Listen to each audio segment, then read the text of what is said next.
What's going on, my peoples? What is going on? Sorry, I'm a bit late, but I'm here now. I am here. Oh, you didn't know?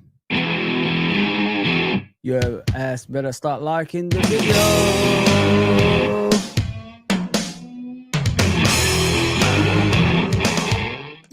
What's going on, people? Welcome to LIFC. Do me a favor, hit that subscription button, notification button, and all that good stuff. Yes, a few things to discuss, of course, which is still, there's no Isak at Liverpool yet. Barcola is linked to Liverpool. Obviously, we need a winger, so they're looking at a PSG player for some reason. I don't know if he's going to come. Is it a smoke screen? We have to discuss that. And of course, Darwin Nunez is leaving Liverpool Football Club. And I'm going to do rival watch. I want to watch, our rivals, what they're saying about us and all that stuff. As always, we've been doing it for a while, as you guys know already. So I thought, let me bring it back today. There's something in TalkSport I saw Newcastle fans, judging the top six. And they're saying things around, along the lines of we're meeting each other. We're talking about how to develop the Premier League into a different direction and all this stuff. I don't know. They're getting fed up of not spending money like Man City. Let me just put it that way. They get emotional. It's crazy. You know what I mean? So, yeah, let me just welcome people in before I start, man. I don't want to be rude to you guys because, I said yesterday, it's all about the chat for me today. So I'm going to concentrate on you guys the most, more than anything. Big up the final whistle, man. How are you? Sorry, let me just put it on the screen. What am I doing? I'm putting basically right in front of me in the big screen there, the 55-inch TV. I've left Sky Sports on there just in case there's breaking news. Then we could, do a bomba, big explosion. I done it first, people. Yeah, I did the bomb explosion first. Don't forget that. Yeah, majority of the time I do it first, and then people copy. I don't know why. I must be good at what I do. How are we doing? I think Isak is in red the next 2 weeks. Barcola could happen. We've only spent 104 million after Nunez sale. Madness window. Yeah, it's crazy, Final. Please go and subscribe to my brother, Final. Also, he's got his own channel. And Cop Connection is his Twitter X, obviously, account. He breaks news and all that stuff. He's a bit like, indie. He's got his own way of doing things as well. So go and subscribe to him. Appreciate that, brother. I think Isak is already a Liverpool player, bro. I'm not foolish enough not to see it. I mean, there's a reason he's training on his own, and that's because, if a player is going to another team and they're looking for a player at the same time, they're gonna have to, push him aside, and they're not punishing him. It's just he's already a Liverpool player in my eyes, and we're just waiting for them to get the player through the door to replace him eventually. Because Newcastle have got no strikers and they don't have a pulling power either. I said Watkins and Wisa is the best option for them, but they're trying to get players they can't get for some reason. And now Sesko is obviously going to Manchester crappy United for some reason. Don't know why. Big up Red for Life. Big up John Conway as always. Big up Clive, my brother. Big up Joe as always. Victor. CJ's in the house. True Don. Everybody's coming on slowly. So I want to show you this here. This is from a Newcastle fans, in regards to not spending money and all that stuff. Then we're going to discuss other stuff that we normally discuss, which is Darwin Nunez leaving and all that stuff. So check this out, guys. Check this out. I saw this morning when I was preparing for this. So let's see what they're saying. Let's see what they're saying. We've had loads of calls coming in, as you can imagine. Newcastle fans, I'm sure, just frustrated by what has been a difficult summer. Here's Paul, who joins us this morning. Morning, Paul. How you doing? Hi, Paul. Hi. I'm fine. How's yourself? Yeah, Yes, we're good. All right. Tell us how you feel and how frustrating this has all been for you. I mean, it's frustrating, but we outshot ourselves in the foot a little bit because we were slow to appoint a director of football. Yeah. So that didn't help. But the season hadn't finished shortly when we were starting to hear Man U manager, he likes to look at Tonali. The Man City manager, he likes to look at Livramento. Saudi are looking at this player. And so we had all that. The season hadn't finished. When we started trying to buy teams, like Delap, João Pedro, Chelsea stepped in, and then Man U have stepped in. Man City have stepped in. Liverpool took Ekitike and looking at Isaac. But the one thing that's bugging me is Manchester United. Now, several months ago, not years, several months ago, Manchester United sacked a couple of hundred people. Yeah. So Jim Ratcliffe was turning around and saying we could go bust in months if we don't sort this out. We could go bust. That was what he was actually saying. It's funny that, isn't it? The Manchester United were going bust in December. That's what Jim Ratcliffe said. And all of a sudden, they can buy whatever they want again. They're sacking, the tea lady and, whatever that's around Old Trafford. He's 100% right what he's saying. Like, how did it turn around that quickly for them to spend that much money already? And, does PSR relate to Man United? Because I've been hearing it does. But for some reason, they're going past that on a consistent basis, which is weird, in my opinion. Yeah, but let him carry on. He's making a few great points there, to be fair. But then again, he's being a hypocrite at the same time as well, talking about us as a football club, the way we're spending. But, it's kind of funny, isn't it? It's kind of fun. When Liverpool spend money like this, everybody asks questions. But when Man City was doing it, Chelsea have been doing it in the last few years. They spent over $1 billion. Nobody says anything. But when it's Liverpool, financial things happen, basically, and it's an uproar about it, which is weird. We do things in a fair way. We don't spend money like this that we have this summer. Ever, to be fair. I can't remember, Liverpool ever doing this before. I've supported Liverpool for a long time, and I've never seen us spend like this amount of money. So don't you look into things that Liverpool have been saving for these moments? Calculated steps, waiting at the at the right moment for that. Buying players at the right time. When your rivals already spend a lot of money and they are not allowed to spend the money they're supposed to anymore, you just come in and start spending, and then everybody else asks questions about it. It's a calculated step from FSG and co, because they've done it at the right time, right place at the right time. We're spending money that other clubs can't spend. We waited for that moment, and all of a sudden we became champions, and now we're spending money on quality players that's better than what we already have, who are champions. It's crazy, guys. It's crazy. But do me a favor, guys. Please hit the likes and subscribe and all that good stuff. Appreciate everybody that's on. And get in the comments, man. I will read your comments today. That's what I'm here for. Yesterday, I was going through them so fast, I couldn't do all of it. I apologize in advance for that as well. You seem to be seeing it. And now we've just spent over 200 million. So where's this money come from? None of you have picked up on that. None of the media have turned around saying, "Hold on a minute. Months ago you were claiming poverty, and now you're spending 200 million." Exactly. Yeah. Well, just on that is that there was quite a number of people that were saying that this is a possible outcome of where they're going to say one thing and do another, because they were the reason why you've lost Sesko reminds me of where Tevez went to Manchester City and left Manchester United, where Man City moved heaven and earth to get Tevez at the club, and it embarrassed Manchester United. Now it's a case of they don't want to lose Sesko to Newcastle United. So they are going to move heaven and earth to make sure that Sesko deal got over the line. And it was the same with Mbeumo that could have gone to Spurs. But there was Cunha as well. Yeah. So the three players have spent over 200 million. I mean, the PSR thing, they had a meeting 4 days after Newcastle were bought by PIF. And the associated business sponsorship thing has killed us. Seller offered Newcastle £35 million a year sponsorship for the shirt deal. The Premier League said, no, that's too much. And we got 25 million. So we're trying different things. But the thing is, it's not just us. I mean, like, Everton, they've just moved into a new ground. Lovely looking ground, by the way. Yeah. So they're going to up their money. So they're going to, like, hopefully progress a little bit. Aston Villa, they're looking to progress. Not Forest. Is this going to happen to all the other teams where they get up to the top 7, top 6, trying to creep in?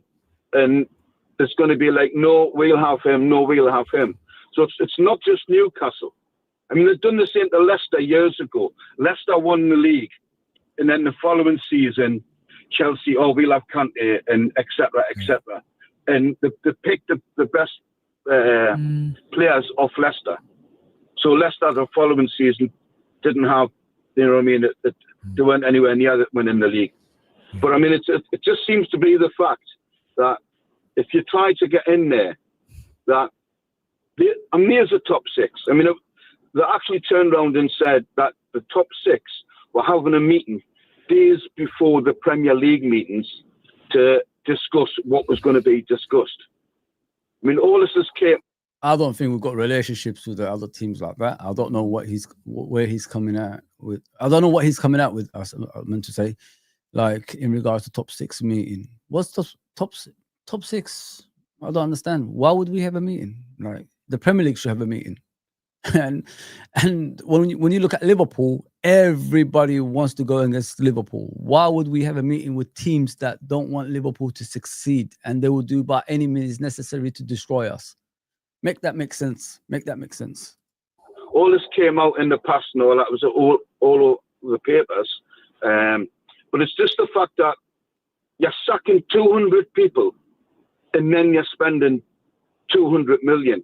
There's 200 people in Manchester thinking, well, hold on a minute. I got me cards months ago, not years ago, months ago. Yeah. It's a good call, Paul. Appreciate it. Thank you very much. Yeah, the maths for some aren't adding up. No, that's for sure. Well, it would be naive for us to think that Manchester United wouldn't be competitive. Yes. Okay, that would be naive. Barcelona were a club was every bit as powerful as Manchester United, had huge financial issues a few years ago, gone back. They got rid of people like Lionel Messi, who they couldn't afford anymore. Yeah. Anton Griezmann, 700,000 euros a week.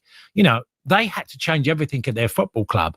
And they had an embargo on their transfers as well. They had players signed that they couldn't play. You know, but they still were running because it's Barcelona. Yeah. There was never, ever a point when Manchester United, for me, are going to go bankrupt. I thought that was just a statement that was just totally wrong. Yeah. We've got another Newcastle fan waiting to speak to us. Steve, good morning. It's just, you know what it is with Newcastle, guys. Obviously, we have to talk about Newcastle. I know you guys don't want to, but we have to talk about them because they've got Isak. Isak, you know, is still employed by them until obviously they find a suitable replacement, if you know what I mean. And then we could get the player as soon as possible. You know what I mean? Otherwise, we'll have to wait all the way to the end of the transfer window and then get him through the door. But nobody wants to join Newcastle. They don't have a pulling power. The thing with Newcastle is they have to stay in their lane, but they're not staying in their lane. They think they're bigger than what they are, and that's the wrong way of going about it. Yes, you might have the richest owners in the Premier League or in world football, in the world. Let's just put it there, in world of sport. Newcastle are the richest team, in my opinion, anyway. It doesn't mean you could bully your way towards things, if you know what I mean. So start slow. Start from the bottom, work your way up. Be humble and then work your way up. If you want to be Manchester City, what they did straight away, that's going to take you a long time. You know, PSR is not going to be forgiving for you, especially since it's been brought in. And yeah, this is just to me, they're just going the wrong way about the way they're going on their transfers. They're asking for players that's up here instead of players who are down here in their level. That's what I said. Go for the players that's suitable for your football club the way it is right now, rather than rather than going for the players that's up there, that's way ahead of you and way, too far to reach at the same time as well. So yeah, I've said that for a while, and this is why players are rejecting them, because who are Newcastle to these players around the world? These top players, they don't know Newcastle. I mean, they know that probably they got the richest owners, but other than that, what have Newcastle done? Won the League Cup. Everybody wins the League Cup. That's nothing. That's nothing new. And there's a reason Isak wants to leave, because he wants, to get, Champions League and Premier League on a regular basis at his age, 25, 26. So yeah, man, they need to just go back, reevaluate where they are, as a football club in regards to players that they have and what they need to get in to improve the team, rather than trying to get superstars through the door and expect them, because we're Newcastle, we've got the money, we should be winning things straight away. It don't work like that, man. It don't work like that. It's crazy. It's absolutely crazy, in my opinion. There's no news on a defender coming in. That's a priority. I agree with you, Trudon, 100%, bro. But I think they want to get the biggest transfer in the club's history, through the door first. And then they're going to, obviously, all of a sudden, a defender will come through the door. Remember what I said about Mark Gahey the other day, bro. No other club has gone in for him, bro. Even if they did, it's been rejected straight away. You know what I mean? So the player, I think he's already got his sights on someone, and that's us. As soon as, Liverpool obviously finish with the Isak deal, I'm expecting Gahey a few days later coming through the door. Just voila, like a magic thing. I'm telling you, man, just listen, just be patient, bro. Be patient. I think everybody's jumping the gun. We've had a great transfer window this summer. One of the greatest I've ever seen in the club's history.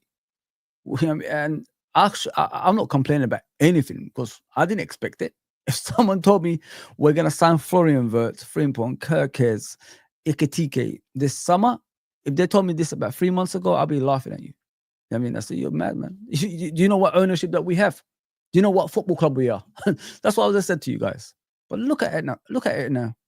We're signing quality, man. And we're going to add more quality on top of that as well. So if we be patient, stop rushing things, we'll be fine. Michael Edwards knows what he wants. Richard Hughes knows what he wants. He wants this club to win the Premier League back to back. That's what they want to do. They want to win the Champions League on top of that as well. That's what they want to do. You don't sign players like this if you don't want to go for the biggest competitions that we're in. So let's relax, man. We'll be fine. What are you saying, CJ? We do need a defender, but there's no need to panic. No news being released, because Slot might be seeing different plans than we all think. Yeah, listen, Arne Slot knows what he's doing, guys. Arne Slot knows what he wants.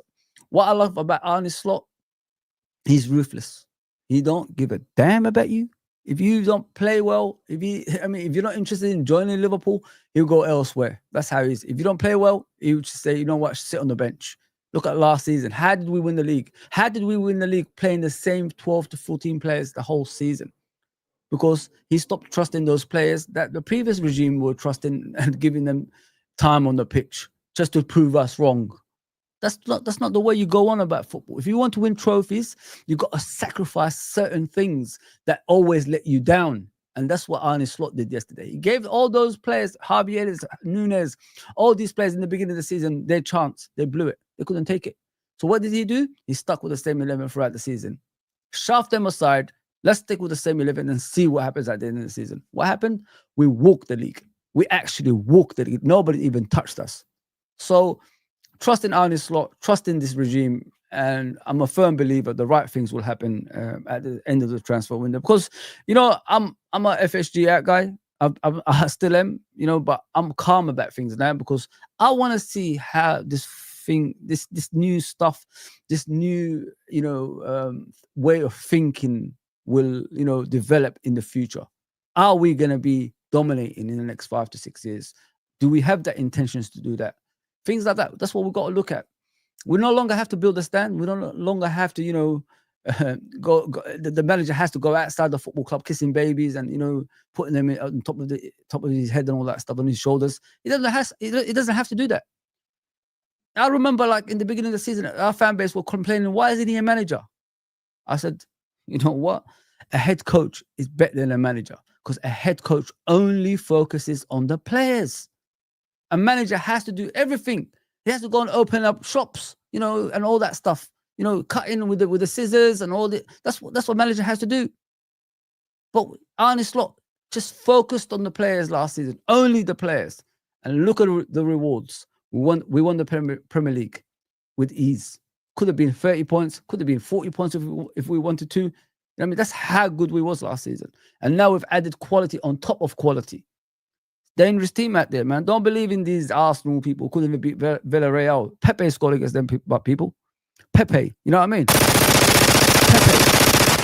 Pepe, their ex-player that they drove out. They bought for 75 million. Pepe scored against them the other day. Come on, man. Let's be serious here, man. Trying to compete with those? Come on, man. Come on. Gyökeres, wow. Let's see. If Slot plans are to be Simicast or Robertson, Endo, Gravenberch as defenders, that's silly. Yeah, I agree with you, Trudon. I've seen Robertson as a centre back. He's great as a defender, as a fullback, but as a centre back, he hasn't got the pace.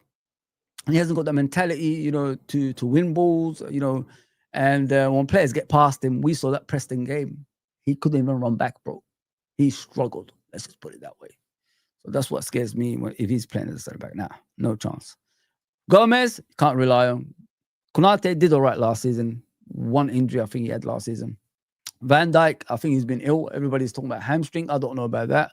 All I know is he's ill. That's all I know about Van Dijk at the moment. Was just watching this, LOL, CJ says. Yeah, listen, they're emotional, the Newcastle fans, bro. They're crying about things that's beyond their control. Let me just put it that way. Earn the right to be a top team. Don't try to do the fast track like Man City and Chelsea did in the past, because that doesn't exist anymore. That destroys leagues. That makes the league, non-competitive. There's no point. I mean, if the richest team is going to outspend everybody and outdo everybody season in and season out, what's the point actually competing in the Premier League? The Premier League is non-competitive then. You might as well just go and watch Bundesliga or Serie A or La Liga. I love the Premier League because different teams win it. Man City dominated for 4 years. Liverpool came back and took over. That's how I don't want it to be 4 years, but that's what I'm trying to tell you. Like, different teams always wins it. La Liga is only 2 teams. Barcelona, Real Madrid. That's it. But Bundesliga, Leverkusen did it once, but before that, how many times did Bayern Munich win it? Dortmund, once in a while. It's like you don't want a league like that. You want a league, different teams: Chelsea, Liverpool, Man United, Arsenal, Man City. Different teams win it all the time. That's the best leagues in the world, and this is how I want our league to be. Even though Liverpool should win in the next 2 to 3 years, yeah, but it ain't gonna be easy. It ain't gonna be easy. Let me just put it that way. A very good morning to you, Natalie and Tony. I love listening to your show on a Saturday and in a weekend. Thank you, Steve. That's very kind. Thank you.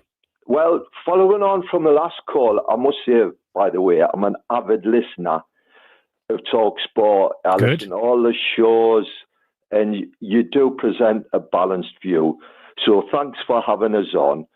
The last caller was brilliant. Now, following on from him, I want to set up a new organisation. I live in Tingley, Wakefield, called the WAPSR.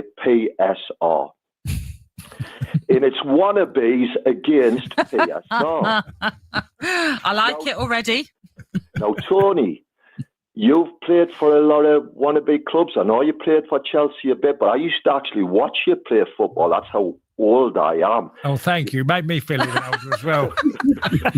You played for Villa. Yeah. Villa got loads of money. Can't spend it.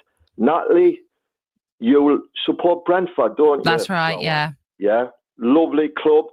Everybody hoovering your players up, aren't they? Mm-hmm. So when I'm putting out a call now, Come on, stop it.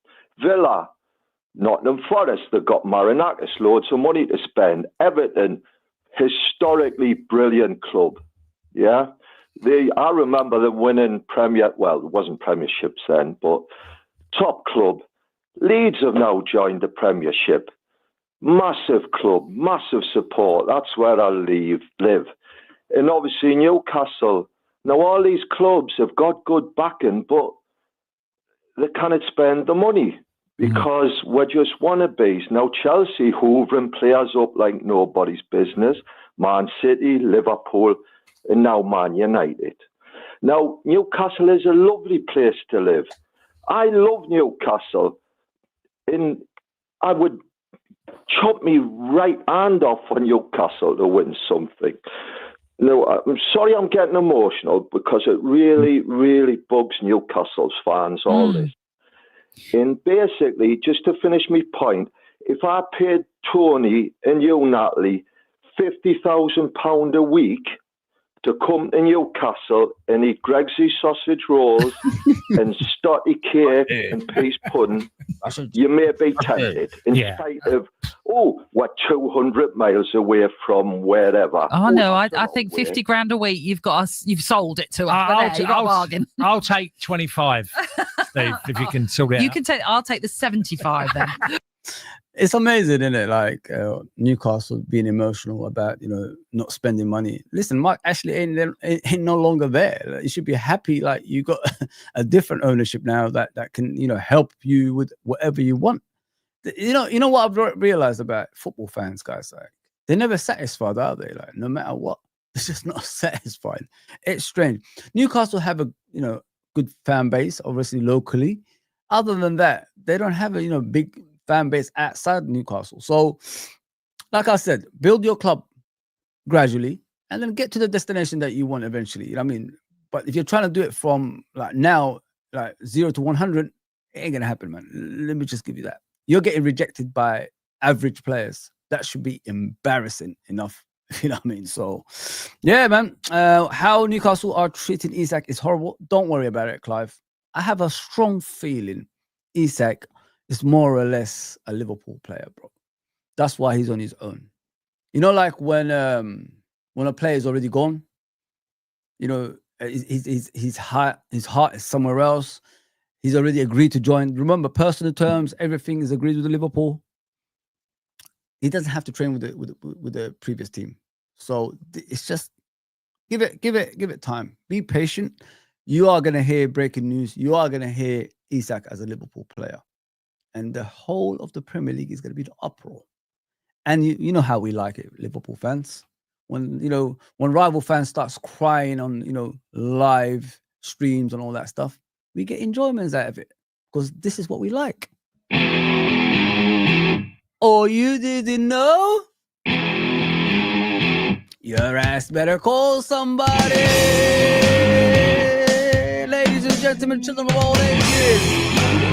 Liverpool Football Club proudly brings to you 21 at the end of the season. Let me just put it there for you. I love New Age Outlaws, guys. I love New Age Outlaws back in the day. Come on, badass Billy Gunn, the road dog Jesse James. Isak supposedly a rat, but they want to keep him. They're not going to keep him, bro. He's gone, bro. Once your heart is gone, it's gone. It's not gonna come back to that football club. He wants to win Ballon d'Ors, bro. He wants to win, individual accolades. He wants to win Premier League titles. He wants to win Champions League titles. Do you think he could do that in the next 5 years at Newcastle? Hell no. You know what I mean? So let it go, man. Give me a hell yeah. I said, give me a hell yeah.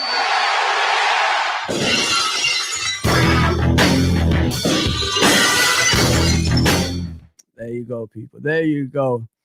Let's get back. Get the comments coming. I'm here for the next hour or so. So say whatever you want, people. Say whatever you want. We've got a lot more. We've got a lot more to do in here. We've got lots more to do. Sorry, lots more to do. I'm going to speak about Darwin Nunez. I'm going to speak about who else? That put Barcola.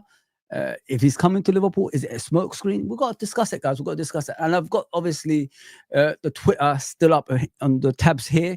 So there's a lot of things I want to discuss with you guys as well. So please, get the comments going. Let's discuss whatever you want, and we move on. The persuasiveness of Newcastle. Are they selling the club in the right way? Perhaps that is part of the issue. Why not get involved this morning in the conversation? 03717 223344. That's the number to call us on, which is what Gavin has done this morning, and he joins us now. Gavin, how are you today? Hi, Gavin. Hello, you all right? Yeah, we're all right. So frustrating times for you currently. Yeah, for a number of reasons. Obviously, the club as a whole probably don't get off scot-free. The way they've handled it hasn't been great. I feel as if they needed to act quicker. They needed to have things in place prior to, obviously, other clubs hearing about who you're after and stuff and allowing them to come in and trump you. But the PSR thing and the Man U caller before just made us laugh. These people, like the big six, are just so blinded by that they've built this thing over 20, 30 years, they've earned the right, as if those teams weren't the same teams spending the big money back in the day before PSR and FFP. Like, Man U have done it for years. When Fergie was there, they did the exact same thing. They would cherry pick the best players and buy them. So they're already that level ahead of you. So I'm not saying I don't want the Saudi owners and PIF to go and just blast a load of money and have no constraints whatsoever. It's just got to be managed properly. Like, it got brought in, 4 or 5 years ago, and the inflation of players since then by the big six has been so cleverly done. So a player that was 15, 20 million back then, when the constraints were 105 million, is now 60, 70, 80 million. So they can afford to blast that and still sit in those 105 million losses. The teams below can't, and that's how they've managed it. And Do you guys remember Newcastle fans back in the day, like crying about, state-owned clubs and all that stuff? And all of a sudden, like they're questioning things like that when they are state-owned. It's weird. It's very strange in my opinion. And you got to be consistent with your arguments. I don't think the football fans in the modern day are consistent with their arguments. Let me just put it that way. Thank you for the super chat at the final, also, man. You don't have to do that for me, guys. I'm fine. I don't ask for that or anything like that, but I appreciate that, brother. Thank you, man. Hell yeah, Isak Beer. I give it to you, man. I give it to you one more time, okay? Give me a hell yeah. I said, give me a hell yeah.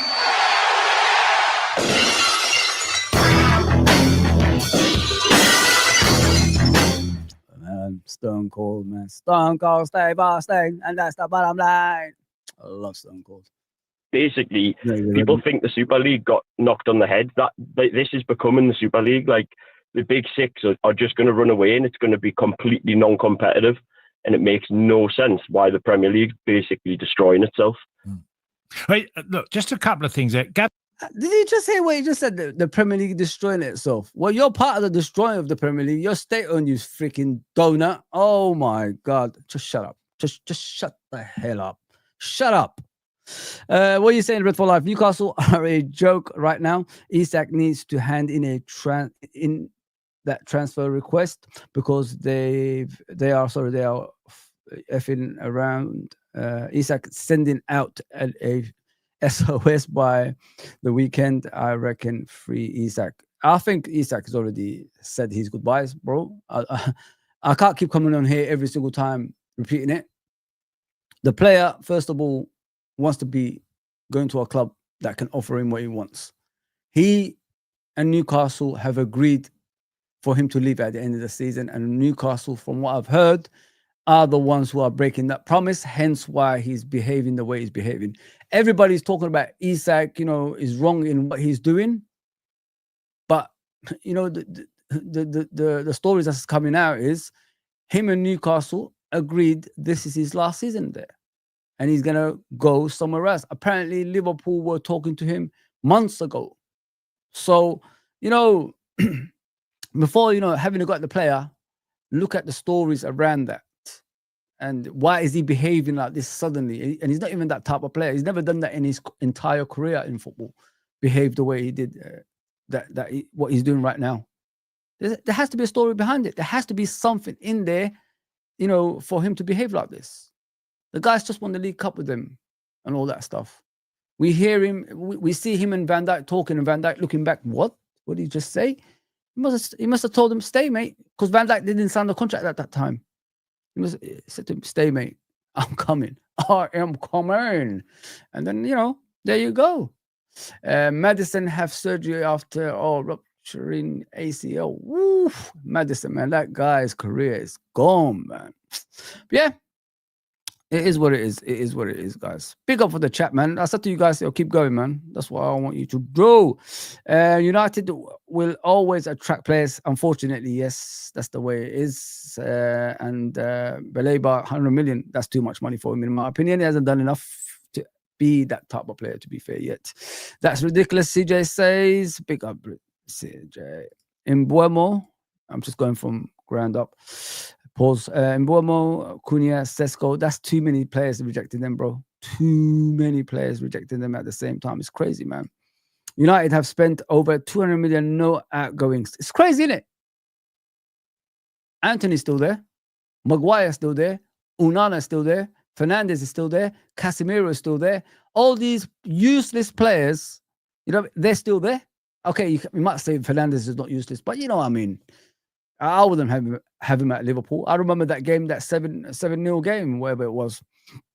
He was saying, get me off. You know what I mean? No injury, get me off the pitch. I don't want to be embarrassed anymore. Oh, you didn't know? You will always be embarrassed, Man United.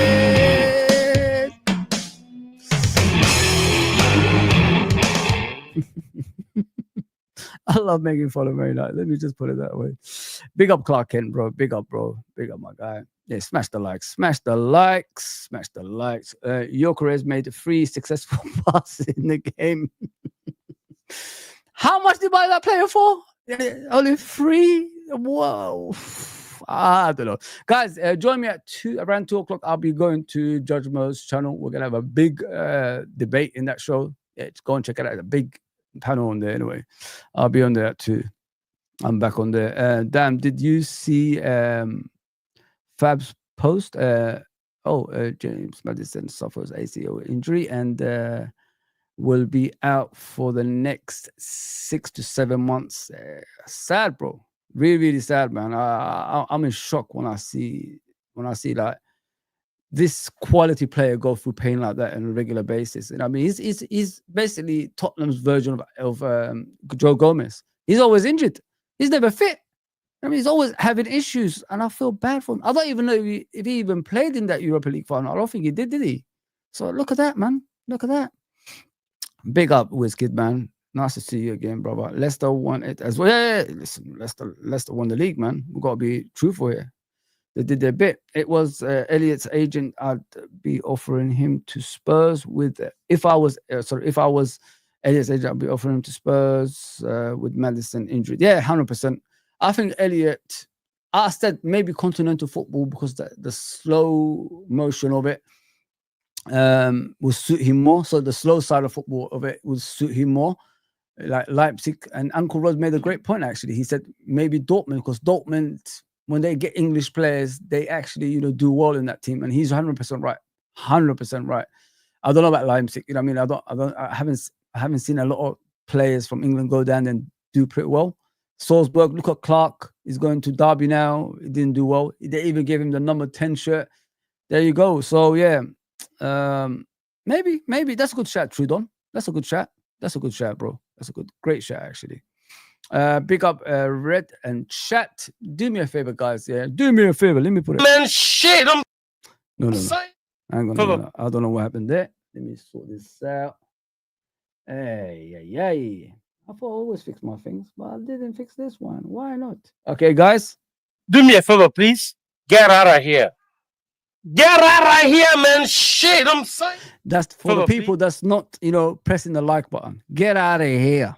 Press the like button, people. If you don't want to subscribe, it's fine. I don't care, guys. I'm not all about that. Just hit the likes for me. 50 likes per stream helps me out. In regards to the algorithm. That's what it's all about. 50 likes a stream for everybody. And you get help with the algorithm, which means around YouTube, they push it out and everybody else can see your channel. That's what it's all about. It's free. It's free to subscribe. It's free to hit the likes, guys. That's all I ask for. I don't want to, be here pestering you, do this and do that. Nah, just once in a while, I'll shout it out to you guys. Appreciate for you to be on as well. Thank you very much.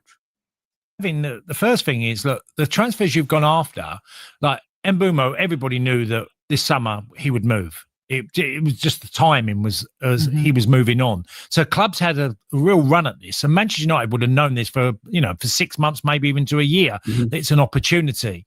Likewise with Sesko, many people knew that he would be moving on. Yeah. And you can make that case with a number of players that if they're in that position to go, clubs are not just going last minute, we'll get him in. Yeah. Man United have made it quite clear that they are going to move heaven and earth to stop Newcastle getting him, because they want to show they don't want to be embarrassed to some level of going, well, Newcastle have took a player off of us where he should be coming to, they think he should be going to them.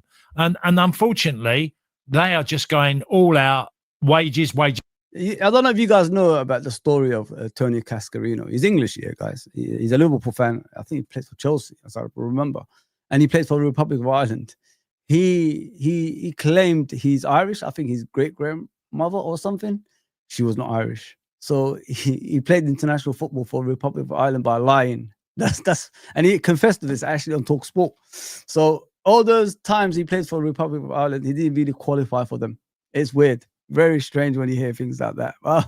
But listen, good on him, because he played international football. So yeah, he was never going to play for England. He wasn't good enough. But yeah, he made me laugh when he did that. Like when he said that, like, I'm not Irish, but I play for the Republic of Ireland because I lied. Crazy. His wages. I'm sure his contract is incredible, and it would have been affordable, I'm sure, for Newcastle. But how far Newcastle can keep going with every transfer, they would have that problem. You'd have had the same problem with Mbumo, so it's a common theme now. Yes. But this is, like you said, this has happened for years. Yep. That you get out. Yeah, and that is where I kind of blame our club as not blame the club, but obviously they've not had any stability since PIF took over. Obviously you had Ashworth in for 10, 11 months. You then went to Mitchell. Like, it's hard to sell a project with nothing no one there to sell it, if that makes sense. Yeah. So that comes down to our side, and even Eels, like the CEO, he's been going for 11 months and we haven't replaced him. So again, you put it in. I would say this is part and parcel with the Isaac problem. He's looking at it going, well, who is driving this project? Because we're now we're going to be on to our third director of football, and they're all going to have their own individual ideas. There you go. He just said it. Like, you can't really blame Isak for wanting to leave, because the club hasn't got any structure that makes a player think we could, challenge in the next few years. They haven't even got a sporting director. Eddie Howe is doing everything, the transfers and all that stuff. It's crazy. It's absolutely crazy. For a club that's the richest club in the world, not having those things in place is completely, shambolic. And you can understand why the top players want to go. If you know what I mean. Ramirez and all these guys are staying because they're getting high wages. That's what it is. They're getting a lot of money. Don't believe they're getting like 80 grand a week thing. They're getting more than that. They're getting probably 200 grand a week. Listen, it doesn't affect Newcastle's finance, if you know what I mean. So once you see top players have no ambition and still at the same club, there's something behind that, It's never to do with, a player staying there for anything other than a large amount of, so it's something to do with a player staying there due to large amount of finance. They'll give you, like, he's getting 80k a week, but he's really getting more than that. That's how I see it when I look at this. We don't know the insides of Newcastle. We don't know what they do. You know what I mean? But yeah. But as for Isak, you got to give the guy credit. The guy wants to win trophies. He's not here for financial reasons. That's why I say to Liverpool, get him by any means necessary, because the guy is desperate to win trophies, which, are suitable to him and his ability, which is Champions League football plus Premier League. And he's fighting the cause to get there as soon as possible as well, no matter what Newcastle offer him. Yeah, man. I'm looking forward to the guy being at Liverpool. I'm telling you guys, like, And then you got Jamie Carragher saying some silly things like this. Let me show you guys. I don't understand this guy. He needs to just get lost. To me, in my opinion, I'm starting to. I never liked him as a player anyway, like other Liverpool fans do. He was never my cup of tea, if you know what I mean. So this is Carragher, basically, our ex-player, a supposed legend, everybody says. I feel for Ekitike a little bit because he is brought in and then all of a sudden this Isak thing has come. I do want Liverpool to sign Isak, but 150 million for me feels like a Mbappe. You should be getting Mbappe for 150 million. First of all, Mbappe's head's gone. I mean, he's not the player that he used to be. The player that was about to take the crown from Messi and Ronaldo, because he chose money over football. Now you see him taking the easy way out, going to Real Madrid, try win Ballon d'Ors and Champions Leagues. It's the easy direction, isn't it, to win things like that. But when he was at PSG, money was all he wanted. And then he realized, oh shit, I'm not winning the Champions League. As soon as he leaves, PSG win the Champions League. Tells you something, doesn't it? So Isak, I don't think he's worth 150. But if we're getting Isak and we win the championship, retain the championship, and we get the Champions League and we win cups, isn't that worth it? I mean, I'm sorry, but today's market is ridiculous. 154 players is ridiculous, but that's the way it is. We can't do anything about it. If you want to get the best players, you have to pay the price that the teams that are selling are asking for. Unfortunately, that's how it is. But you could be smart about it as well. Player exchange plus cash, things like that, Liverpool can do. I would have rather Darwin Nunez going to Newcastle and Isak coming the other way. Cut it down to 80 million or something like that, or 70 million. We could have done something like that, but we didn't do it. Now Darwin Nunez is going elsewhere. You got to be, you got to be smart in transfers. And I'm a firm believer. Michael Edwards, Richard Hughes, and all these guys, they know what they're doing, man. We just got to believe in them. But Jamie Carragher's an idiot. Let me just put it that way, guys. I know some people like him. I think he's a clueless idiot. Let me just put it that way. I'm not here to feel sorry for Ekitike. Ekitike needs to fight for his position. And number two, we've lost a player due to tragedy circumstances. You know what I mean? Like Jota. Rest in peace. Who's his replacement? If you're saying you're feeling sorry for Ekitike, who's Jota's replacement? We needed a striker anyway, but who's Jota's replacement, my brother? I mean, we need strength and depth. We've been talking about depth. You've been talking about depth, Carragher. So now we got it. We're trying to make the strongest squad possible. You're complaining about it? What is going on, man? Who said Ekitike is going to be at number 9? He could be a left winger.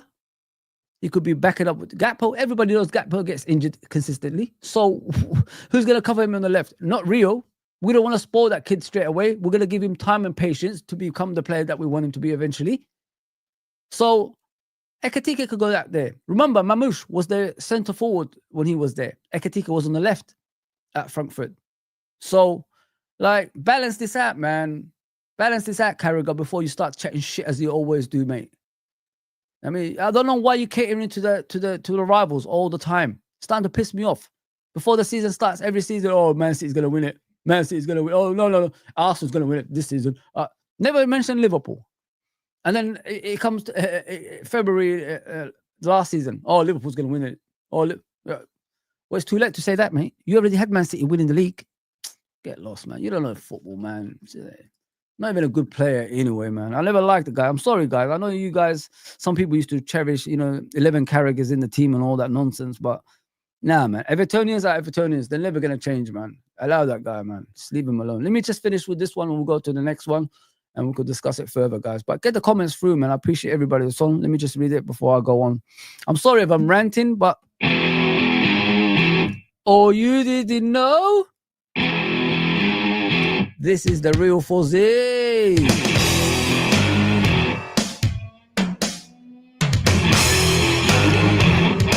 I'm Sorry, guys, I'm a showman sometimes. Let's go. Fake Pundit says LFC and other few clubs who became who we are today automatically. There you go, bro. There you go, my guy.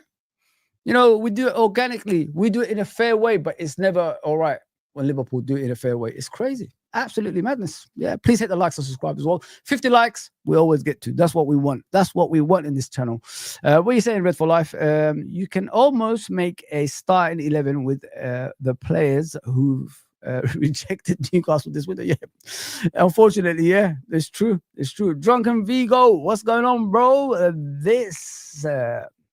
Drunk Vigo, what are you saying? This guy is so bitter. He is, bro. He is. I can't say any more than that, man. Hooks is in the house. What are you saying? How did City earn the right? They bought it, gaining 115 charges in the process. One rule for one, another rule for others. Yeah, there you go, bro. But you know, when City and these other clubs do it, it's okay. It's okay. When Liverpool do it in an organic way, save their money and hit the right moment to get those players, it's not okay. You know what I mean? It's Liverpool FC, you know, with that kind of club that nobody likes. That's what it is. Man United, you know, Sky Sports and the FA and all these people made sure of that, unfortunately. What's going on, MK? CJ, I think Rodrigo and Barcola links is to pressure the Isak move. Facts, bro. Facts, my bro. Gordon refused to train for Everton and then got his move to Newcastle. There you go, for a big fee. Where we were these clowns that time? Hypocrites. There you go, bro. There you go. 100% right what you just said there, bro. 100% right. Because it's Liverpool. Don't forget the Liverpool tax is different, my friend. You know what I mean? We're the enemies when the players pushing the move now. We went to Newcastle club to club discussion if we could get Isak. Respected them, still respected them now. But you know, we're the bad people. We are the bad people. We're the bad guys. Razor Ramon. You know what I mean? What are you saying, MK? After watching Iketika, I think he can fill in the left wing. Yeah, too. There you go, bro. There you go. Oh, sorry, Indy. Did Indy say something? Come on. Sorry, guys. I'm just looking at the chat. Trying to help you guys out here. Thanks for helping me, really. Yeah, it's all about James Maddison, isn't it? Liverpool looks on. Yeah, I saw the thing about Paul, what's his name? Paul Joyce saying Liverpool are still exploring other attacking options. So, okay, yeah. Let me just look at what you just told me. It's about Rodrigo, I guess. Let me just put it up there. Oh, Rodrigo.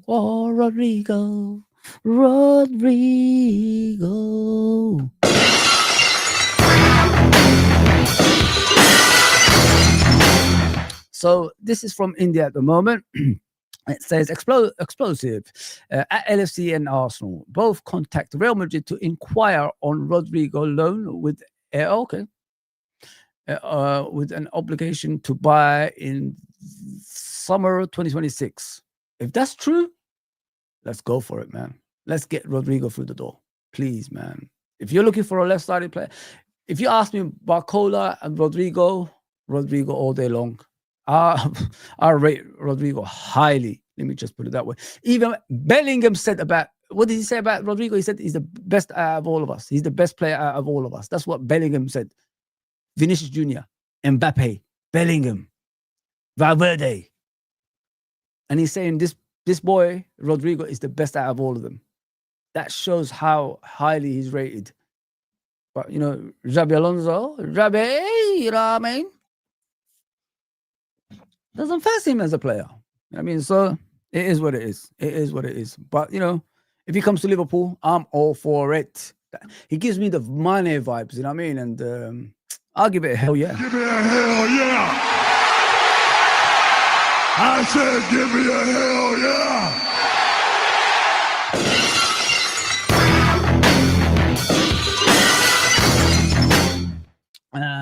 Tony still says Newcastle think big up Tony, by the way. Sorry about that, bro. Sorry, it took me long to get down here.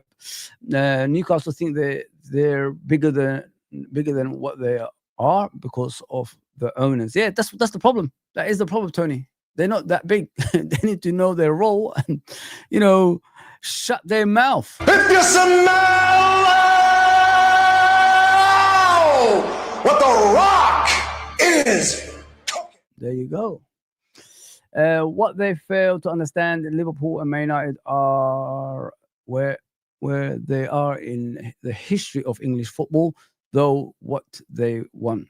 Yeah, 20 titles each, 6 Champions Leagues, 3 Europa Cups. I don't know how many League Cups we won, probably 11, with the amount of League Cups we keep winning. And FA Cup is the lowest one. Man United, 20 league titles, 3 Champions Leagues. They won untold FA Cups, few League Cups. So when you count them all together, they are the biggest teams in England. And it is what it is. You can't compete with that, bro. You just can't compete with that. It's impossible. Yeah, but yeah, Indy, that's what he put up about Rodrigo. Indy has been getting everything right this window. I don't know how. I don't know who it is. It could be someone that we know. I remember Indy back in the day, yeah. 10 o'clock, there's big news coming up. Then nothing came up. Now, 10 o'clock, 8 o'clock, whatever clock, something is always happening. And he's good at it. And he's always getting it right. I'm telling you guys, he's always getting it right, man. Trust in Indy. Let me just put it that way. Trust in Indy, people.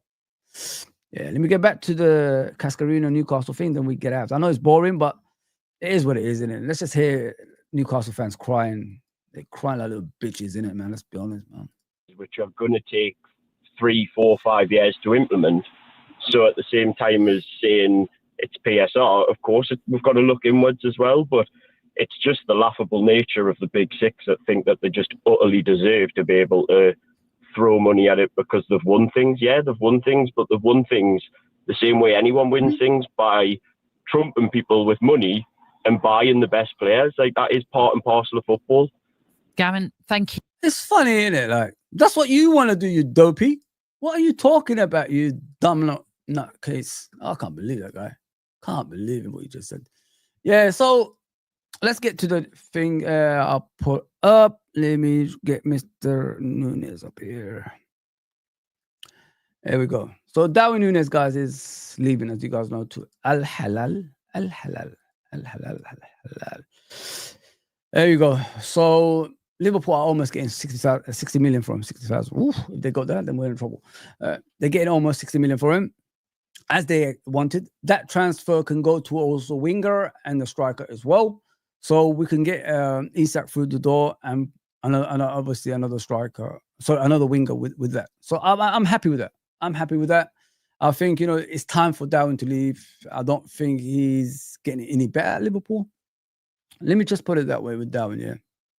I love the guy when he first came. I remember him against Liverpool with Benfica in the Champions League, like when he came to Anfield and scored. He scored, of course, in the Benfica stadium as well. He cut in, slotted it on the left-hand side as the goalkeeper. Alisson had no chance, of course.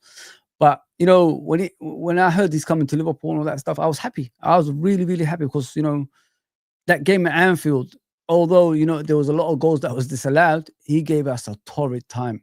He was, to me, the best striker that can be at Anfield in a while. I'm telling you guys, that's how good he performed in that day. The finishing, the finesse, the running and all that stuff. Then he ended up in the left wing at the end of the game and still gave us problems. I was all for it, man. 85 million, a guy who scored over 35 goals, I think, in that season as well, coming to Liverpool, it was all good, man.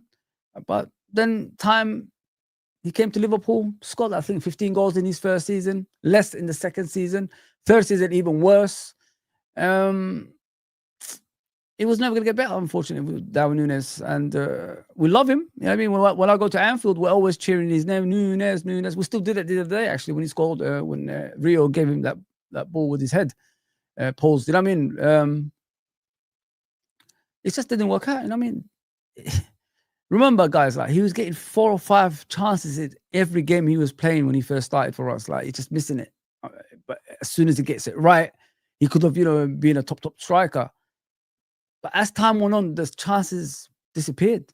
He's not even getting chances in the games. And his passes go, somewhere else.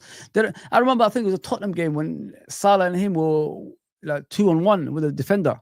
All he had to do is lay the ball towards Salah's path, and Salah, all he had to do is put it in the back of the net. What did he do? Kicked it off for a throw-in. This is what I'm saying. The quality is just not there with Darwin, and it's never going to be. We could wait here for the next 10 years. He ain't going to be that striker that we wanted, unfortunately. And, it's time to let him go. It's time to let him go, say our goodbyes. Thank you for what you've done for us. And, it is what it is. That's life. Now we're trying to get players that are the finished article. No more project players. No more hope players. We're getting players that can do the business. And this is why I'm looking forward when Isak comes through that door eventually. But yeah, good luck to Darwin, man. I think it's a good step for him. Like everybody's asking, why can't he stay in Europe and all that stuff? But think about it this way. Go to Saudi, get your money, start scoring goals, get your confidence back up, then come back to Europe. Simple as that. You know what I mean? It's that easy for him. So he can do something like that. Because the way people are talking about it is he's going to Saudi and he's not coming back. Nah, he can come back, man. He's only 25, 26. So he's still got time on his side, of course. So yeah, take it easy on that. Take it easy on that. What else have I got for you here?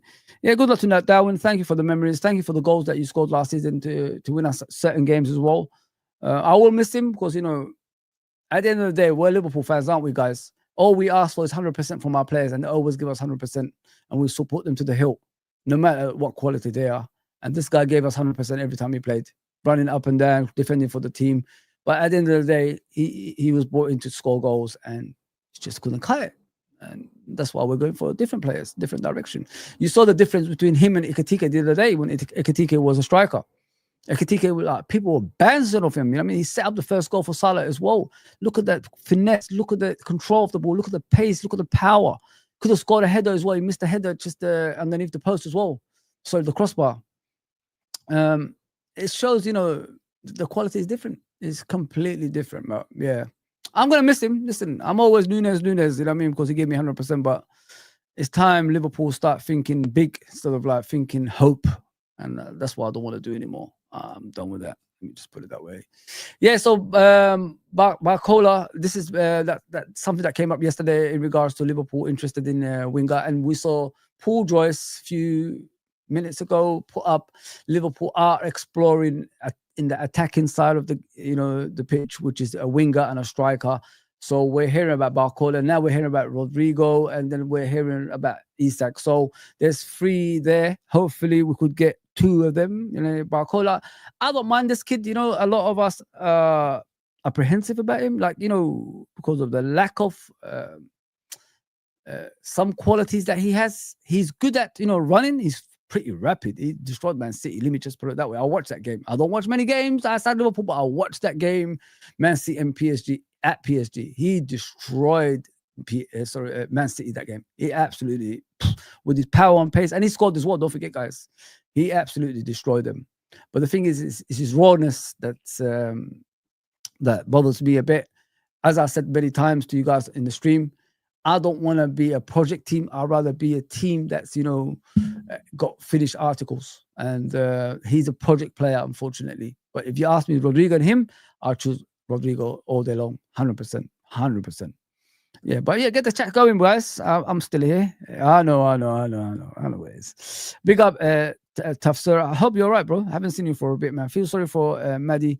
He reminds me of Darren Anderton. Sick note. I think I forget about Darren Anderton. Sick note. That right-footed original Beckham. You know what I mean? He's before Beckham, innit? He was Darren Anderton that used to put the crosses in the box for Tottenham Hotspur back in the day. Teddy Sheringham and Darren Anderton. Oh my God, Gary Mabbott at the back. Man, the good old days of Spurs. Let me just put it that way. Stephen Carr right back. Yeah. I remember, bro. Yes, I know who Darren Anderton is. Of course, man. Of course. Big up Ricardo. Big up my guy. Hope you're well. I'm all good here. Perhaps players don't want to join a state-owned club. Question mark. Not everyone is motivated by greed. Some people have morals. Yes, yeah, I agree with that, bro.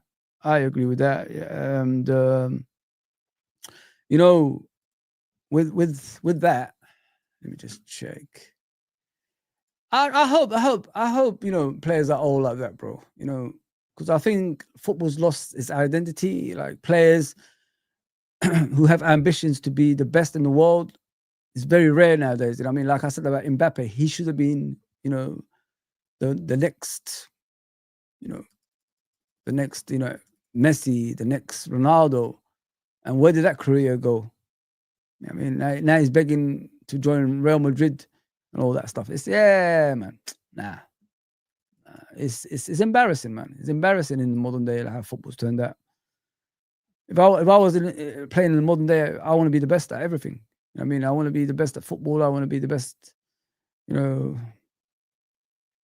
I want to be like the World Cup winner, things like that. But it doesn't show. It doesn't show, unfortunately. There's nothing about David Ornstein, mate. I know you. There you go. Yeah, there's nothing about David, guys. Sorry about that. I didn't see nothing for Liverpool. I've seen other teams. I don't know what Balaba is going to Man United. I don't understand that transfer at all. It's weird. Very strange. Very, very strange. So let me bring in Fabrizio Romano, see what he's saying about the transfers and Isak as well. Let's see what this gentleman is bringing for us. Let's see. Here he is. Mr. Fabrizio Romano. Let's see what he's saying. Today is a special day, a big day also in terms of news, in terms of strikers. So let's go into the news immediately with the last one, probably one of the biggest ones of the day, Benjamin Sesko and Man United. Yes, because Benjamin Sesko made this decision, and the decision of the player after what I've been telling in the last 24 hours with this growing confidence feeling at Manchester United, well, the decision of the player is to go to Manchester United. So Benjamin Sesko said yes to United, agreed also every single detail of the personal terms in the morning, an agreement valid for the next 5 years till June 20 and 30. Sesko is ready to sign his contract, he's ready to travel for the... You see, this is Man United, guys. They bully their way to transfers. Like, he was cheaper 3 months ago. He was cheaper 2 months ago. You know what I mean? I don't understand where this, you know, Man United and Benjamin Sesko, you know, where this aligns. I don't get it. I really don't. Because, you know, when you go for players, you got to scout them first, innit? You got to watch them consistently, you know, and keep sending your scouts out there to watch him and see what's his strengths, weaknesses, and then you could check him out if he's suitable for your football club. It doesn't look to me Man United even thought this through. They're just going for a player Newcastle have gone for, and they beat them to that player, which is it's wrong. You know what I mean? Like, he scored 13 goals last season in the league. Yeah. I think Fernandes, I don't know. I think Fernandes scored around that from what I see when Fernandes plays, obviously, for Man United. So you're not really getting a prolific striker. You're not getting a guy who can get you 30 goals a season, 25 goals a season, even 20 goals a season. So I just don't understand, like, why are you still going down this route of trying to upset, you know, your rivals? I don't understand that. I know what they're doing. Obviously, trying to upset Liverpool. If they get Sesko, that means they're thinking if you don't get Sesko, Liverpool ain't going to get Isak. That's what they're thinking, which is kind of stupid, really. You don't go there. This is not your business. You're not in that environment anymore. You're not that club that challenges for titles consistently anymore. So why are you getting Sesko? I don't understand. He's not even suitable for your formation. It's weird. It's absolutely weird. And like I said, you haven't even watched this player to even convince yourself he should be playing for Man United. It is what it is. It is what it is. But let's listen to this. But he's going to go to Isak afterwards as well. Medical test and the contract signing. Maybe while you are watching this podcast, it's already done and agreed, but the deal is really in its final stages while we are recording, because now Manchester United, after the agreement with the player, are working on the final details of the deal with Red Bull Leipzig. So this deal could be done any moment. It's never easy to negotiate with Leipzig on the transfer fee when they sign a top player like Benjamin Sesko. So negotiations are ongoing. Remember that Newcastle had offered a 90 million euros package, 80 plus 10. Man United offer was 75 plus 10, so 85 million euros package. but they're working on the structure of the add-ons, the structure of the deal, improving the proposal. So Man United are on the right way to reach an agreement with all parties involved.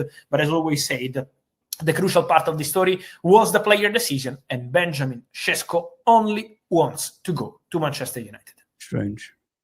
So let's go into the details of this story, because we've been speaking about Sesko probably in the last 2 years as well. So it's a name that we've been telling a lot. What happened behind the scenes? Let me just put it out there, guys. No matter what happens with the Sesko deal, or if Newcastle don't get a striker that they want, Liverpool are still going to get Isak. Let me just put it out there. So don't lose any hope. Don't start getting angry about it. Liverpool are still going to get Isak no matter what. So yeah, just relax, be patient. We will get our player eventually. Don't worry about that. Fake Pundit says, if Newcastle was able to spend the money they had, it won't be far. Sorry, it won't be fair. Yeah, but will they be complaining? Then no. Yeah, there you go. There you go, bro. You're spot on. You're spot on what you just said. If they could spend the money that they have, would they be complaining? Hell no. Hell no. 100% right. Carragher chats rubbish. I've had enough of him, to be fair, guys. Carragher can just get lost. Go away. Go away. Good morning, my brother. Hope you're all right, Uncle Rods. Hope everything's okay with you. Please subscribe to Uncle Rods. Of course, is in the house. And of course, Irishman and my guy, Irishman. Big up, my brother. Hope you're okay. Come on, Cara. Is paid to talk crap. Yeah, he'll sell out his own clubs. You know what I mean? That's the kind of guy he is. He'll sell out his own club. Apparently, he's a legend at Liverpool, and he will sell us out. You know what I mean? Sell us out, the scumbag. You know what I mean? Pisses me off. Oh, you didn't know? Carragher is an Evertonian.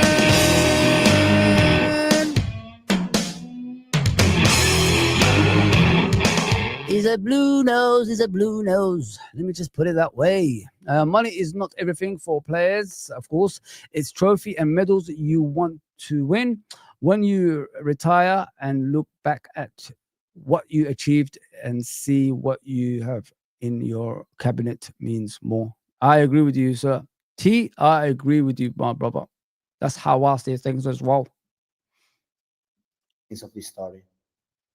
Yeah, behind the scenes, basically Newcastle tried their best. I know it's been a difficult window for Newcastle for sure, but at the same time, they are just trying to sign an important player in this part of the market. Sometimes can happen that other clubs jump into the race, and that's what happened with Joe Pedro and Chelsea. That's also what happened with Ekitike and Liverpool, and now again with Benjamin Sesko. Newcastle made a really important proposal. I can tell you that Newcastle were offering a very important contract to the player. Financially, they made the best proposal to all parties involved. But the player wanted to go to Manchester United. So behind the scenes, Newcastle tried for days. We had reports at some point that Benjamin Sesko agreed personal terms with Newcastle, that Benjamin Sesko gave the green light to the move. Benjamin Sesko never, ever gave any green light to any club in this summer transfer window. I can guarantee about that. Even when we had the situation about Arsenal, Sesko was keen on joining Arsenal, but he never agreed personal terms. So that's an important point. And now also with Newcastle. He spoke to Newcastle. Yes, he received the proposal, but was never a done deal in terms of personal terms and never gave any green light to the move. So now Manchester United are the first and only ones to receive a green light from Benjamin Sesko.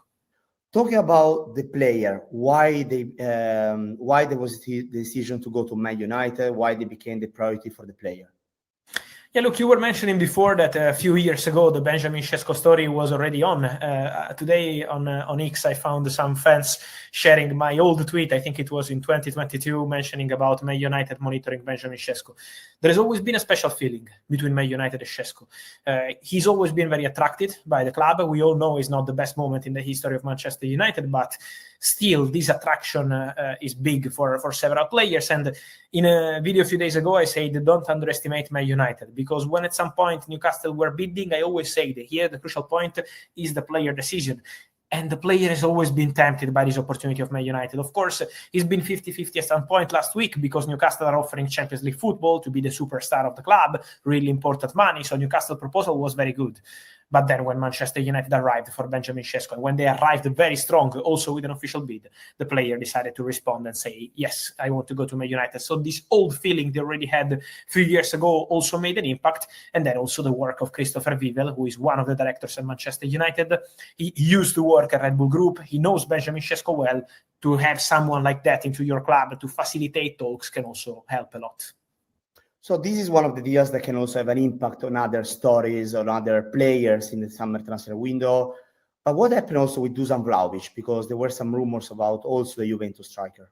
Yeah, there were some opportunities for Man United over the recent weeks, because we've been telling in the last few weeks, we also did a podcast here on Man in Blazers about Man United plans, and we said about the striker after the Mbeumo deal. Well, since that moment, Man United have been offered many strikers on the market. I can't mention too many names now, but in our usual episode in September, we will do that. So don't miss that one in a few weeks on Man in Blazers. But I can tell you that one of these players was Dusan Vlahovic. Vlahovic was offered to Manchester United mid last week, and the answer from Man United was, thanks, good player, but our focus is only Benjamin Sesko. So Man United didn't even want to know conditions of the deal, salary, transfer fee, or whatever. They said, thanks, but Benjamin Sesko. So this is showing how the full focus from United was on Sesko. The confidence of United was for Benjamin Sesko deal to happen. So Vlahovic was offered, but I'm still sure that Vlahovic can be an interesting name in general for other clubs in these next weeks of the transfer window, because he can really leave Juventus. Talking about impacts potentially on other deals, what about Isaac and Newcastle? So and Liverpool, of course. So what kind of repercussions this can have on the deal? There we go. He's not helping the Isaac deal for sure, because if Sesko was going to become a new Newcastle player, obviously it was probably easier for Newcastle owners to say, okay, now we can sell our striker Alexander Isak. But at the same time, I can tell you that the desire of Alexander Isak, who is not training today with Newcastle Group, with Eddie House Group, is still the same. Isak would love to go to Liverpool. Isak wants to go to Liverpool. Then let's see next week if Newcastle will be able to fix this situation. Mm-hmm. We never know. Let's see what's going to be the strategy at Newcastle. But at the same time, I can guarantee that as of today, the desire of Isak remains very clear. He wants to go to Liverpool. So let's see if now Newcastle will be able to find. You see, people, they're just holding on to the player until they get someone in. As I said many times over, if we give Newcastle the 145 million or whatever it was that was, tied the bat, that means Newcastle going to have this in their bank account. Every other team is going to inflate their players. You know what I mean? So they're trying to find a common ground, so they don't have to overspend for players. Now, Benjamin Sesko chose Man United. They have to go and find someone else that's going to, take up that Isak role. And I think they need two strikers. I don't think they need one. Don't forget, Callum Wilson is gone. So who's replacing him? They still need a replacement for that, and they need a replacement for Isak. So, yeah, just watch this space, man. Just watch this space. I think there's more to this than, just Sesko, not going to them. There's going to be a few more players that they're going to look at. As I said, there's two players I put out there, Visa from Brentford and Watkins from Aston Villa. Yes, they are the wrong side of age, but they could give you 3 years of high-level football while you're still trying to find the top players in a young age that can take over for the next 5 to 6 years. You could do something like that, man. Don't be too ashamed to go for players like that, because they could still bring you the goals that you need in the Champions League, in the Premier League, and all that stuff for next season. You know what I mean? Visa, look, you see Brentford doing pretty well. Scored about 19 goals last season. Watkins, 16 goals, I think he scored. So that's still good return for players who play in the Premier League. And with better quality players of Newcastle, they might score more than that. You don't know. You just got to give the opportunity and see if these players actually can do the business. And that's what I've been saying to Newcastle. Stop shopping in high end of the market. Just go and shop in your lane. That's what you got to do as a football club. Another striker on the market is not easy, because it's been a very tough market for strikers. It's not easy to find top strikers available. So let's see what Newcastle will decide to do. Isak is still hoping for Liverpool move. And let me say once again, the reports on Liverpool not bidding again for Isak are not something I'm aware. I'm told that if Newcastle will open doors at some point this month, Liverpool will be ready to bid and try get Alexander Isak. You just mentioned about Newcastle now going for another striker, of course. So can Nicholas Jackson become a possibility? Yeah, I think Nico Jackson is going to be the next big name. We had many big names moving in a domino of strikers around Europe this summer. And so after Gyökeres was Šeško, after all the others we had before with Chelsea, with many other clubs involved. Now I think the next piece on the market is going to be Nico Jackson. So for Newcastle is a possibility. Yes, Newcastle are interested in Nicolas Jackson. They already had... Listen, Nicolas Jackson, he might be failing at Chelsea, but you never know at Newcastle. Less pressure could bring the best out of him. If you know, this guy has been a professional footballer in his 20s, I believe. So playing for Newcastle could be a place, you know, where he can flourish as a player. He gets in the right positions, but the problem with Nicolas Jackson is he misses easy chances like Darwin Nunez, which he has to improve on. And maybe at Newcastle, with the coaching staff they've got, they could improve that out of him. You never know. Porsche, what are you saying? Really? Have you seen that Barcola pace? Listen, I'm not criticizing the player, bro. I'm all about the player. I like the player. But I'm not here to be a project team. I'm here to get finished articles. That's what I want at my football club. We're at that stage of being dominant, being the team, being the ones, you know, Roman Reigns and the ones, the Usos, you know, the bloodline. We could be the ones, bro. We're at that stage now to dominate. And that's what we got to do. If I want a project player, I just go to Rio. Young Rio is a project player. I'll play him at wide. You know what I mean? It's free. He's at the club already. We don't need to spend. Come on, my guy. Come on, man. Come on, Mr. Porsche. Big up, you never walk alone, bro. How are you, my guy? Better support me later on with the Judge Mo channel. Good morning, all.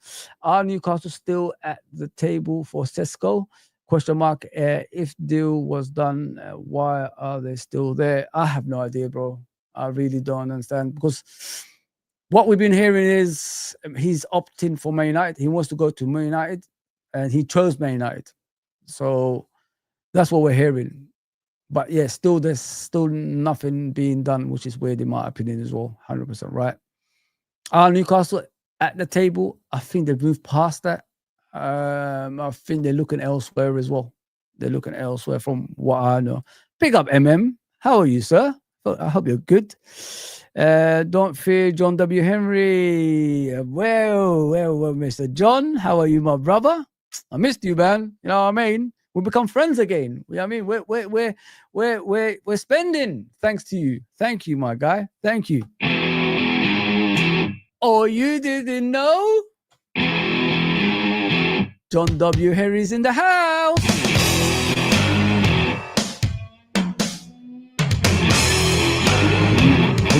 For you, bro. For you. 2-time champions of the Premier League. John W. Henry. Oh, man. Brilliant. Absolutely brilliant. I like Barcola a lot, but I see more the Isak deal happening, to be honest, and we are not going to sign both. You know what, Rodrigo? We have to wait and see, my brother. We have to wait and see. Let's get back to Mr. Some contact to understand the situation of the players, so that's going to be one to watch for sure. For Jackson, there are also more clubs interested, also in Italy.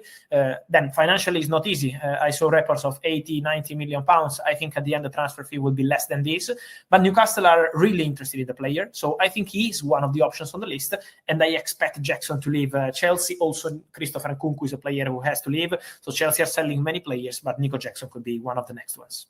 What about Colomoni? Can he become an option for Newcastle? We know that Juventus also want him back in Italy. Yeah, many questions on this story on Newcastle, on Tottenham, on more clubs for Colomoni. Let me say that from what I'm told, as of today, the player wants to go to Juventus. Colomoni has a desire to return to Juventus. I don't even know what Colomani is, man, but it is what it is. As you can see, guys, he's talking about Isak, and I've ended it there. I'm not going to keep going on with this stuff, to be fair. Yeah, so we're still hopeful of Isak come to Liverpool, so don't worry about that. Everything is good. We're just waiting for Newcastle to finally find a striker. Once they do, Isak's at the door. Every single top club walked away from Šeško, and it has all come down to him choosing who he'd least like to play for, Newcastle or United. I don't think he's all that, bro. I think he's overrated, to be fair. 13 goals, that's a midfielder's return, my guy. Newcastle channel saying they are still in for Šeško. Wow. We'll see, mate. Big up, Pedro. Hope you're okay, my brother. I'm just going down the comments and I'm out of here, guys. They could get Lookman as well. Oh, Lookman, the ex-Evertonian African Player of the Year. Don't know how. Kind of weird, isn't it, man? Newcastle. There we go. Fuzzy, if we sign the fraud backcourt, what?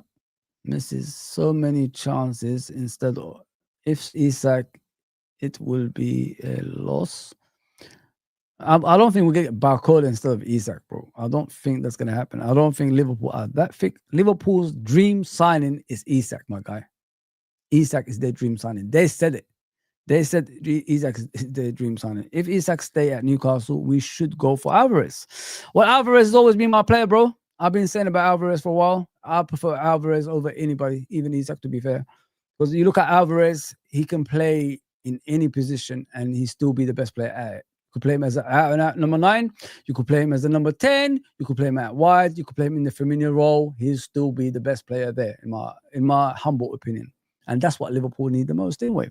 That's why I say, like, if the Isak deal wasn't happening, I think Alvarez would have been the one. But Liverpool are still sticking around for Isak. So there must be something in the Isak deal for them to stick around still.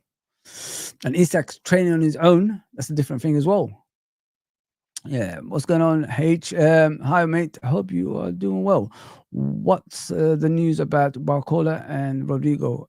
And who do you choose? Barcola, there's something that came out yesterday about him, Liverpool looking at him, inquiring about him. And that's what the news was. If you ask me, out of the two, who do I prefer? I prefer Rodrigo. Even Rodrigo is slightly older, about 24. He's got more experience in winning. He's more of a finished article. He hasn't got no rawness about him. So Rodrigo is the one for me, brother. Rodrigo, hands down, 100% Rodrigo. Let me just put it that way. He chose Rodrigo, bro. Okay, yeah. Okay, Eloy Barcola would set fire to the Prem. You clearly don't watch him. He would dominate. I don't watch him. I know about him. I've seen him as a player, of course. I said to you about the Man City game when he destroyed them. I remember that. But you look at him physically and, mentally in front of goal, it's not all there, bro. There's a lot of work you have to do on Barcola, to remain as a top player at Liverpool. As I said, I'm not here for project reasons. I'm here for finished articles. That's what we've got to do, guys. I agree with you, Fozzy. We don't need project players. We have Rio. There you go. Young talent. I'd rather have him playing. Big up, Julian. LFC. Newcastle should go for Jamie Vardy, proven goal scorer for free. I don't think Jamie Vardy can cope in the Premier League anymore, bro. He struggled with Leicester last season, and it clearly showed the Premier League is too far from him now. Those days are long gone. Porsche, what are you saying? Come on, bro. Barcola is a dominating player. What are you saying? Didn't you watch him last season? I like the player. I keep telling you that. But he's more raw than a finished article. I keep telling you that, bro. If we want a raw, developed player, we'll just stick with Rio. That's the difference, my guy. What the hell is going on? Someone said Barcola is a project player. Oh, I give up. John W. Henry, we was shake. We was together, man. We was like this. We was like that. I think the problem with Alvarez is his family doesn't like the UK, so we probably won't see him in the Premier League again. I don't understand that, really. You're a footballer. You get bad weather everywhere. So this is not a sunny beach place. Football is not all about being in a sun and a beach or anything like that. Football is about playing football. And if his family doesn't like them, if his family doesn't support him in regards to his ambitions in football, then you're in the wrong game then. I mean, I don't understand. The guy wants to win trophies. The guy wants to be the best. The guy wants to be, a leading man at a football club. And should it matter about the weather? I don't understand that. I really don't understand that.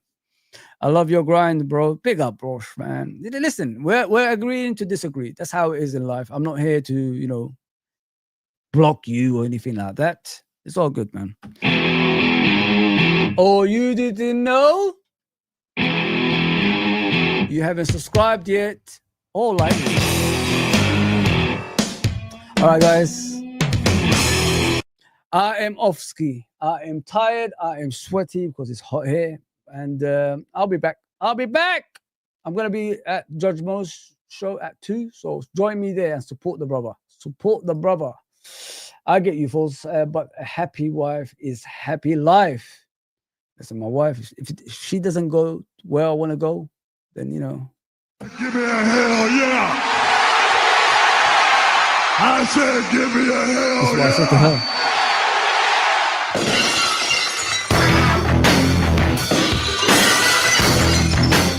She has to give me a hell yeah, guys. Wherever I want to go, she has to go. That's how it is. That's you got to be the man, man. You got to be stone cold. Okay, guys. Please like, share, and subscribe. And I'll see you next time, man. Take care, everybody.